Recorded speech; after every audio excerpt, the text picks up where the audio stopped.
Happy Monday out there, Team 42. It's your skipper here, Darius to present our macro minute for Monday, July 29th, 2024.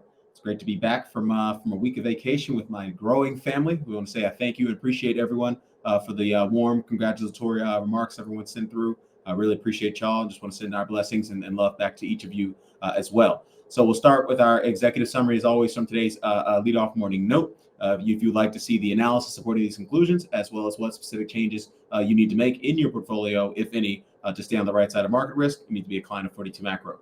So today's key macro questions are, how will asset markets digest the busiest week of key macro and micro catalysts of the year, quite possibly ever? And is Donald Trump the catalyst to break crypto out of its 3.5-month consolidation? Our answers are, this week features a bevy of critical macro and micro catalysts that threatens to unwind consensus narratives and crowded positioning. Highlights include the Q3 quarterly refunding announcement on Monday and Wednesday, Eurozone GDP and CPI on Tuesday, Microsoft earnings on Tuesday, the Bank of Japan on Wednesday, the Employment Cost Index on Wednesday, the FOMC on Wednesday, the Bank of England on Thursday, non-farm productivity on Thursday, ISM manufacturing PMI on Thursday, Apple earnings and Amazon earnings on Thursday, and the jobs report on Friday. We believe this week will help or fully resolve the elevated indecision across macro markets with respect to pricing in a sustained market regime. Republican presidential candidate Donald Trump's track record in growing and monetizing the national debt suggests both Trump and Biden, the crypto investors should take his bullish cheerleading at face value. Recall that he was one of the keynote speakers at the Bitcoin 2024 conference this weekend. Recall that our work indicates both Trump and Biden are fourth-turning presidents that are structurally bullish for risk assets like stocks, credit, commodities, and crypto, and structurally bearish for defensive assets like treasury bonds and the U.S. dollar. Transitioning to our 42 macro dashboard here, as always, wrapping up with the question from our community. This one it was regarding the housing market. So says Didi, congrats on your growing family. We recently added our 5th and need more room. So congrats to you as well. That's a five big blessings there. So given that shelter inflation is slowing, rates are likely coming down, when would you suggest is a good time to start building a bigger house for my family? So I'll start by saying we obviously don't give personalized investment advice in terms of what we do. All of our research is general in nature, but generally speaking, the housing market remains in a state of stasis with respect to the spread between existing mortgage rates and marginal mortgage rates. In fact, let me take you to a chart here in my Bloomberg here where we show in the top panel mortgage debt divided by nominal disposable personal income. We're down at 63%, coming off the highs here from September 07 of around 100%.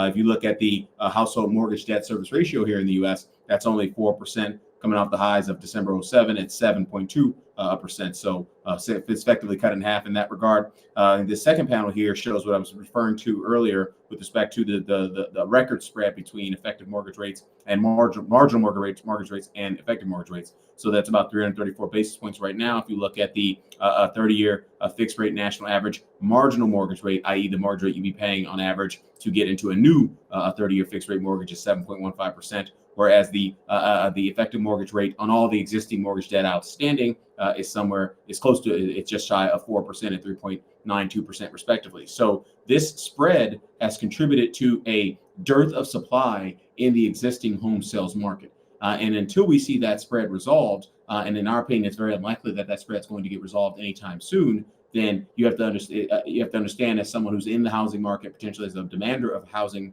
additional shelter, you have to understand that it could be years before we see a burst of significant enough growth in existing home sale supply that would cause a significant and persistent slowdown in the growth rate of shelter inflation. So just be aware that, that's a long-winded way of saying I wouldn't sit on the fence waiting for stuff to happen in the housing market, because it's very likely we're going to remain in this kind of state of stasis for an extended period of time. Don't forget, us millennials, we are demanding homes at an increasing frequency and forming homes at an increasing frequency. And so there's a demographic tailwind to the housing as well, on top of the fact that we have a supply headwind. So you have demographic tailwinds, supply headwinds, and in our opinion, the U.S. housing market is going to remain very tight and very and high elevated rates of inflation in this segment of the U.S. economy for an extended period of time. So again, that's a long-winded way of saying I wouldn't sit on the fence for too long. If you need a bigger house, start building or buying the bigger house, and just hold your nose and accept the fact that the price might not be what you want to pay for it but it is what it is, and it could take